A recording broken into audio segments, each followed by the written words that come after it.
ರಾಜ್ಯ ಸರ್ಕಾರದ ಅಲ್ಪಸಂಖ್ಯಾತ ತುಷ್ಟೀಕರಣದ ನೀತಿ ಯಾವ ಮಟ್ಟಕ್ಕೆ ಬಂದು ನಿಂತಿದ್ದಾರೆ ಅಂತ ಹೇಳಿದ್ರೆ,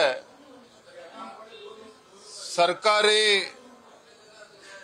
ಕಾಂಟ್ರಾಕ್ಟ್ಗಳಲ್ಲಿ ಕಾಮಗಾರಿಗಳಲ್ಲೂ ಕೂಡ 4% ಮೀಸಲಾತಿಯನ್ನ ಮುಸಲ್ಮಾನರಿಗೆ ಕೊಡ್ತೇವೆ ಅನ್ನುವ ನಿರ್ಧಾರ ಏನು ರಾಜ್ಯ ಸರ್ಕಾರ ಕೈಗೊಂಡಿದೆ.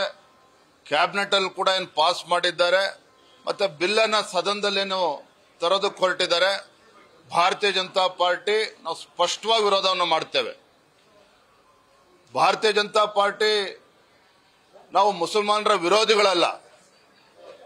ಆದರೆ ಅಲ್ಪಸಂಖ್ಯಾತರ ಅಥವಾ ಮುಸಲ್ಮಾನರ ತುಷ್ಟೀಕರಣದ ರಾಜಕೀಯ ನೀತಿಯನ್ನು ಏನು ಕಾಂಗ್ರೆಸ್ ಸರ್ಕಾರ ಅನುಸರಿಸ್ತಾ ಇದೆ, ಇದನ್ನು ನಾವು ಗಟ್ಟಿಯಾಗಿ ವಿರೋಧವನ್ನ ಮಾಡ್ತೇವೆ. ನಿನ್ನೆ ಡಿ ಕೆ ಶಿವಕುಮಾರ್ ಅವರು ಹೇಳಿದ್ದಾರೆ, ಹೇಳಿಕೆಯನ್ನು ನೀಡಿದ್ದಾರೆ. ವಿಜಯೇಂದ್ರ ಅವರೇ, ನೀವು ಬಿಜೆಪಿಯವರಿಗೆ ತಾಕತ್ತಿದ್ರೆ ಮುಸಲ್ಮಾನರಿಗೆ MLC ಮಾಡಿ ರಾಜ್ಯಸಭಾ MP ಕೊಡಿ ಅಂತ ಹೇಳಿದ್ದಾರೆ. ಡಿ ಕೆ ಶಿವಕುಮಾರ್ ಅವರಿಗೆ ನೆನ್ಪು ಮಾಡ್ಕೊಡೋದಕ್ಕೆ ನಾನು ಇಚ್ಛೆ ಪಡ್ತೇನೆ. ಇಟ್ ಈಸ್ ಭಾರತೀಯ ಜನತಾ ಪಾರ್ಟಿ ಸರ್ಕಾರ, ಬಿಜೆಪಿ ಸರ್ಕಾರ ಇದ್ದಾಗ ಡಾಕ್ಟರ್ ಅಬ್ದುಲ್ ಕಲಾಂ ಅವ್ರನ್ನ ರಾಷ್ಟ್ರಪತಿಗಳನ್ನಾಗ ನಾವು ಮಾಡಿದ್ವಿ. ಕಾಂಗ್ರೆಸ್ನವರೆಲ್ಲ ಮಾಡಿರ್ತಕ್ಕಂಥದ್ದು.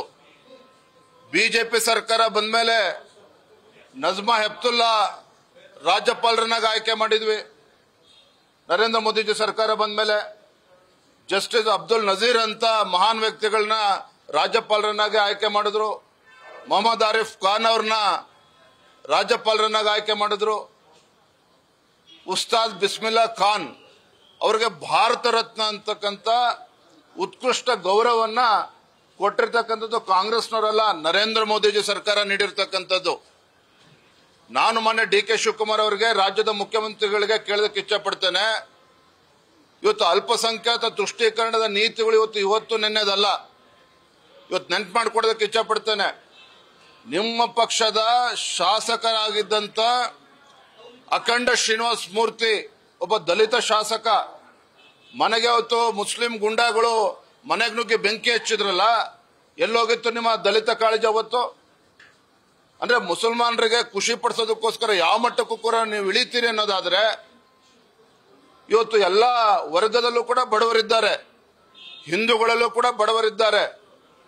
ನೀವು ಮುಸಲ್ಮಾನರಿಗೆ 4% ಸರ್ಕಾರಿ ಕಾಮಗಾರಿಗಳಲ್ಲಿ ನೀವು ಮೀಸಲಾತಿ ಕೊಡ್ತೀರಿ ಅಂತ ಹೇಳಿದ್ರೆ, ಹಿಂದೂಗಳೇನು ಅಪರಾಧ ಮಾಡಿದ್ದಾರೆ?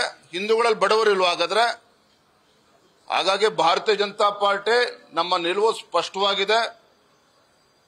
ಇವತ್ತು ಬಿಲ್ ಅನ್ನ ಸದನದಲ್ಲಿ ತಂದಾಗ ಸದನದ ಒಳಗಡೆ ಹಾಗೂ ಸದನದ ಹೊರಗಡೆ ಭಾರತೀಯ Janata party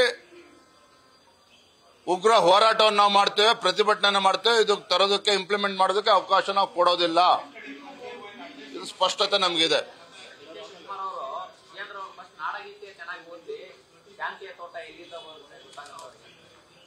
D K Shivakumar ಅವರು ಹಿರಿಯರಿದ್ದಾರೆ. ಕುವೆಂಪುರ ನಾಡಗೀತೆಯನ್ನ ನೆನಪು ಮಾಡಿಕೊಟ್ಟಿದ್ದಾರೆ.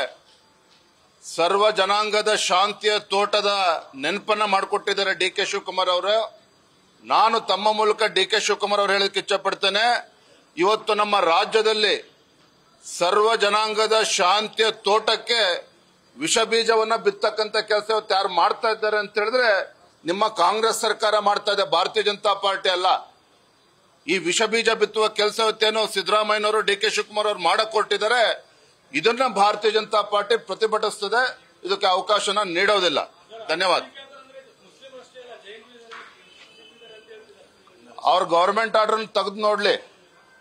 ಇವತ್ತು ಪ್ರವರ್ಗ 2B ಅಂಡ್ ಅದರ ಅಡಿಯಲ್ಲಿ ಏನ್ ಜೈನರು ಬರ್ತಾರ? ಮುಸಲ್ಮಾನರು ಬಿಟ್ರೆ ಯಾರು ಬರ್ತಾರ? ಹಾಗಾದ್ರೆ ಕಿವಿ ಹೂ ಮುಡಿಸ್ತಕ್ಕಂಥ ಕೆಲಸ ಡಿ ಕೆ ಶಿವಕುಮಾರ್, ಸಿದ್ದರಾಮಯ್ಯ ಮಾಡ್ತಾ ಇದ್ದಾರೆ. ನಾವು ಮೂರ್ಖರಲ್ಲ, ರಾಜ್ಯದ ಜನರು ಕೂಡ ಮೂರ್ಖರಲ್ಲ. ನ್ಯೂಸ್ ಫಸ್ಟ್, ನಿರ್ಭೀತಿಯಿಂದ ನಿಮ್ಮ ಪರವಾಗಿ.